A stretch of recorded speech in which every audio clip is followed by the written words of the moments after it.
49% ఆస్తిని ప్రేమ్ పేట రాసేస్తున్నా అని చెప్పి హర్ష అందరి సమక్షం చెప్తూ ఉంటారు. ఇంకా రోజా షాక్ అవుతుంది. రాసేసుకోండి అని అరుస్తూ, నేనే మిమ్మల్ని బతులాట్లేదే, నా భార్య మహారాణి, సీజ్ ప్రిన్సెస్, అసలు ఎన్ని ఆస్తులు ఉన్నాయి కూడా లెక్కేయలేము అని అరుణ్ మాటలకి విలువ కట్టలేని ఆస్తులు అయ్యి అరుణ్ బాబు మీరు ఇచ్చేయచ్చు కదా అని చెప్పి రోజాను చూస్తూ అంటుంది. ఆస్తులు ఎప్పుడైనా సరే అనుభవించేది మీరే కదా అని చెప్పి, మీకు ఇవ్వని చెప్పేసి ప్రూవ్ చేసుకుంటా అని చెప్పేసి అయ్యగారు చెప్పారు కదా అని చామంతి గుచ్చేస్తూ ఉంటుంది. కానీ రోజా ఏం మాట్లాడదు.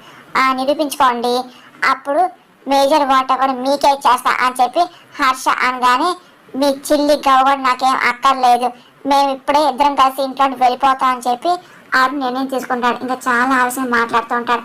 ఆ మాటలు విన్న రమాదేవి షాక్ అయిపోతుంది. ఇంకా ఏం మాటలు మౌనంగా చూస్తుంది. రా రోజా వెళ్ళిపోదాం అని చెప్పి ఇంకా అరుణ్ రోజా చేపట్టుకొని తీసుకెళ్ళిపోతూ ఉంటాడు. ఇంకా చామంతి అదే పనిగా నవ్వుకుంటుంది. ఇంకా రోజా ఇంకా ఏం చేయాలి అర్థం కాదు, టెన్షన్ పడిపోతుంది. ఐఎంఐలో ఉంటుంది. ఇప్పుడు ఎక్కడికి వెళ్ళాలని చెప్పి డౌట్గా చూస్తుంది. అరుణ్ ఆయాస పడిపోతే లాక్కొని తీసుకెళ్తా సిద్ధమవుతాడు.